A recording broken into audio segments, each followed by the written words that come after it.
जय जगन्नाथ बंधुगण। नीलाचल निवासाय नित्याय परमात्मने बलभद्र सुभद्राभ्यं जगन्नाथाय ते नमः। जय जगन्नाथ स्वामी नयन पथगामी भव তুমি।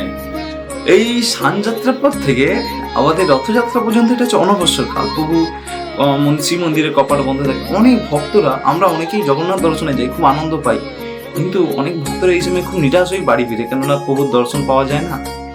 তাই আপনাদের সকলকে বলি, প্রভুর দর্শন এই অনবসরে আপনারা পাবেন। কিভাবে পাবেন সেটা আমি বলছি। আপনাদেরকে পুরী থেকে 20 কিলোমিটার দূরে আলবরনাথের দর্শন করলেই জগন্নাথ দর্শন সম্পূর্ণ হবে। কেন, প্রভু রথযাত্রার এই আগে থেকে, এই সানযাত্রার পর থেকে রথযাত্রা পর্যন্ত প্রভু এই আলবরনাথ রূপেই বিরাজ করেন। এই আলবরনাথে বিরাজ করেন। কে এই আলবরনাথ? আচ্ছা, আলবরনাথের মহিমা একটু আপনারা দেখুন। জয় জগন্নাথ, জয় আলবরনাথ দেবের জয়। আসলে আলবরনাথ যেখানে, ওটার এই পর্বতটার নাম হচ্ছে ব্রহ্মগিরি পর্বত, ব্রহ্মার ভজন সিদ্ধিস্থান।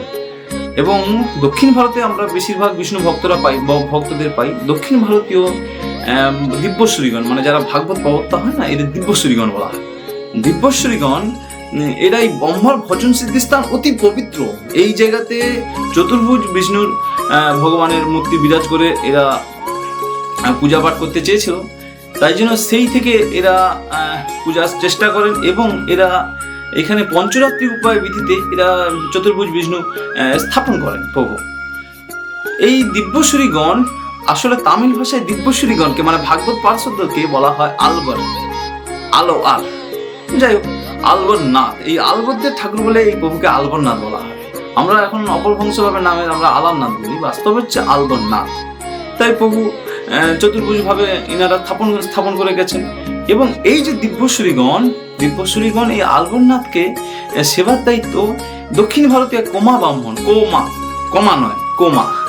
কোমা ব্রাহ্মণের উপর এরা স্থাপন করে গেছেন, দায়িত্ব দিয়ে গেছেন যে আপনারা পূজা করবেন, পাঠ করবেন, নিয়ম সেবা করবেন বলে প্রায় পুরী থেকে 20 কিলোমিটার দূরে। এবং স্থাপন করে ওনারা দায়িত্ব দিয়ে গেছেন কোমা ব্রাহ্মণের উপর। এক বিশিষ্ট কোমা ব্রাহ্মণ, যিনি আলবরনাথের সেবা করতে করতে একদিন বাইরে যাওয়ার পরিকল্পনা হয়। তিনি তার একটা এইটুকু ছেলে পুচকোর উপর দায়িত্ব দিয়ে যায়। খুব একটা বড় না, মোটামুটি মন্ত্রমন্ত্র খুব একটা জানেন, নিয়মকানুন জানে না। ওর উপর দায়িত্ব দিয়ে বললো, বাবা আমি তো যাচ্ছি বাইরে, তুই পুজো করিস, তুই সেবা করিস, রান্না বান্না করে ঠাকুরকে ভোগ লাগাস। বাচ্চা তো কিছু জানে না। ও বাবু ভোগ মন্দিরে গিয়েছে, ঠাকুরকে যেমন আমরা করি, বাবা আপনি তো কিছু জানি না, মূর্খ, আপনি নিয়ে গ্রহণ করুন। ও সেই কেস, বাবা আপনি গ্রহণ করুন। ওর প্রতি এতটাই ভক্তি ওর মনে, ঠাকুর গ্রহণ করতে বাধ্য, আলবরনাথ গ্রহণ করছে।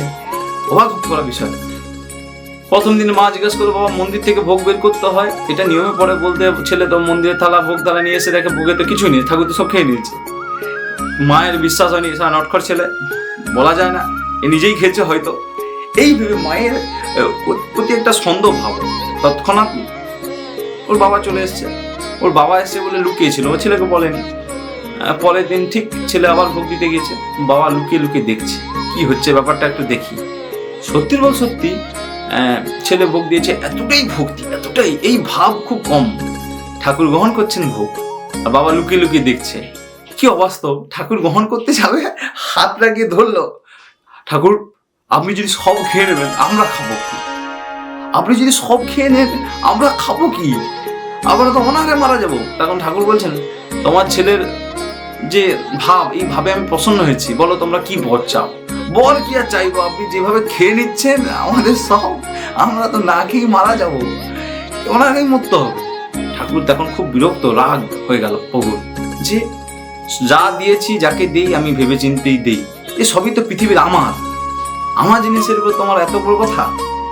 ঠিক আছে, তোমার যত এই কোমা ব্রাহ্মণগণ আছে সব ধ্বংস হয়ে যাবে, আর তোমার একমাত্র ছেলেই আমার সাথে ধামে যাবে। যাই হোক, প্রভুর এত মহিমা, অনেক লীলা, এত লীলা বলা যায় না, শর্টে বললাম।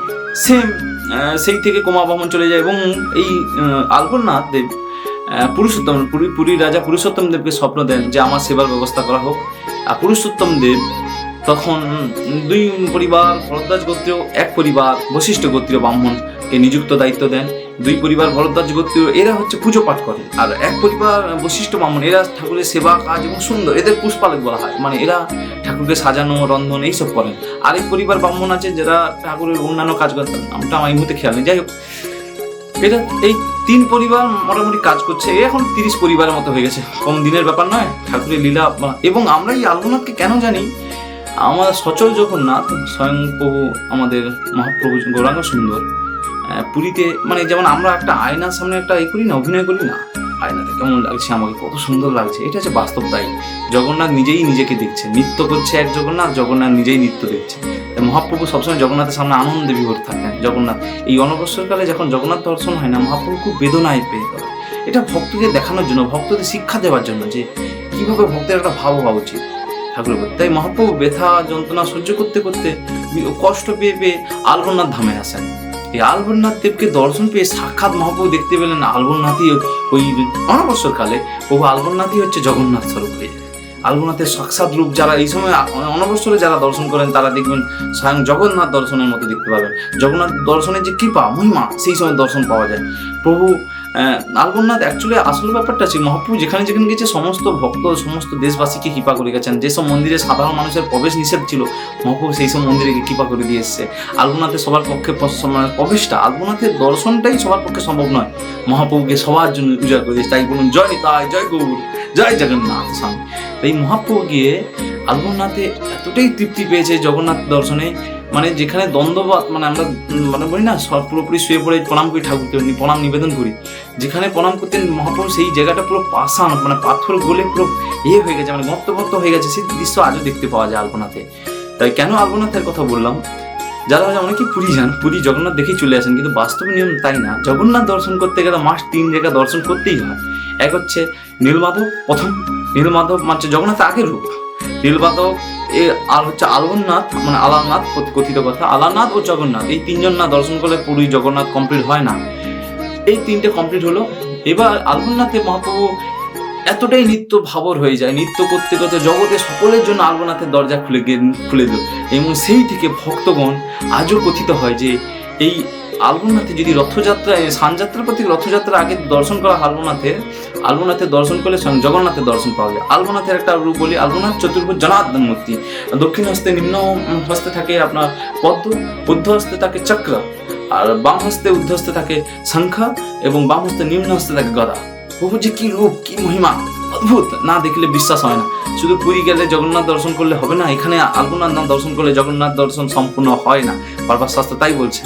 তাই এই সময় যারা অনবসরকালে যারা খুব দুঃখে পেয়ে বাড়ি ফিরে আসেন তাদের জন্যই বললাম, এই সময় যদি আপনারা যান তো আলবরনাথের দর্শন করে আসুন, দেখবেন সাক্ষাৎ জগন্নাথ দর্শনে কৃপা পাবেন। জগন্নাথ ওই সময় আলবরনাথেই বিরাজ করেন। আলবরনাথের যে কি মহিমা, ব্রহ্মগিরি পর্বতে বিরাজমান আলবরনাথম, এই যে ভক্তদের ভাব, এই ভাব খুবই, তাহলে ভাবুন একটা ব্রাহ্মণ কত সুন্দর দর্শন পেয়েও তার এখন এই মহিমা জাগ্রত হয়নি। মানে সেটাই হচ্ছে বাস্তব। শাস্ত্রে এই জন্য বলা আছে না, কঠোপনিষদের একটা কথা আছে যেটা আমার ঠিক মনে আছে, কঠোপনিষদের প্রথম অধ্যায় 2 পল্লী 23 নম্বর প্রায় শ্লোক, যেখানে বলছে ভগবান নয়ম আত্মা প্রবচনেন লভ্ভনা মেধায়ানা বহুনা সুতেন জম বৈশ্য বেনুতে তেন লভ্যস্ত এস আত্মা বিবৃণীতে ত্রণ সাম। মানে এই শ্লোকটার মানে হচ্ছে ভগবান বলছে যে মানে পরমেশ্বর ভগবানের মহিমা যারা বর্ণনা করেন, বা যারা পাঠকগণ, যারা প্রভুর লীলা সবসময় শাস্ত্র গ্রন্থ অধ্যয়ন করেন, তারাও ভগবানকে জানতে সক্ষম হয় না, তারাও ভগবানকে প্রাপ্ত হয় না। যেসব তর্ক বার্গিস লোক যারা তর্কের জন্য শাস্ত্র অধ্যয়ন করেন, তারাও ভগবানকে প্রাপ্ত হয় না। যারা তর্কের জন্য হাজার হাজার গ্রন্থ পড়াশোনা করেছেন, তাদের হাজার গ্রন্থ পড়াশোনা থাকলেও কমন সেন্স জন্ম হয় না। ভগবান কাকে কৃপা করবে? ভগবান সেটাও বলছেন, ভগবান বলছে যে আমার প্রতি অনুরাগী হয়, যার মধ্যে পণ্ডিতের অহংকার থাকে না, যে যা আমাকে জানতে চায় শুধু আমাকে ভালোবাসার জন্য, লোককে অপমান করার জন্য নয়, কষ্ট দেওয়ার জন্য নয়। ভগবান তাই বারবার বলছেই তো, ভগবান এই শ্লোকে বারবার কঠোপনিষদে বলছে যে আমি যাকে কৃপা করি সেই একমাত্র আমাকে জানতে পারে। সে মূর্খ হতে পারে, পণ্ডিত নাও হতে পারে, আমি যাকে কৃপা করি সেই একমাত্র আমাকে জানতে পারে। তাই হাজারো দেখুন কত বড় সেবক হয়েও প্রভুকে জানতে পারলেন, প্রভুর কৃপা সামনাসামনি, অনেকে কেঁদেও পায় না, সামনাসামনি দেখতে পেয়েও হাত ধরে বলছে ভাবা যায়। যাই হোক, প্রভুর বহু লীলা, প্রভুর বহু ইচ্ছা প্রভুই জানে। জয় আলবরনাথ দেবের জয়, জয় জগন্নাথ, জয় নীলমাধব মহারাজের জয়, এবং জয় গুরুদেবের জয়। আরেকটা আমরা কি কথা বলি, আমাদের এই রথযাত্রার উৎসব উপলক্ষে আমরা একটা শর্ট ফিল্মের আয়োজন করেছি, নন্দী ঘোষ, সেটা আমার হাতেই বানানো। এবং এর যে মুখ্য স্পেশাল স্পিকার, এই যে মুখ্য স্পিকার হচ্ছে আমাদের শ্রী গুরুদেব পিনাকি দাস মহারাজ।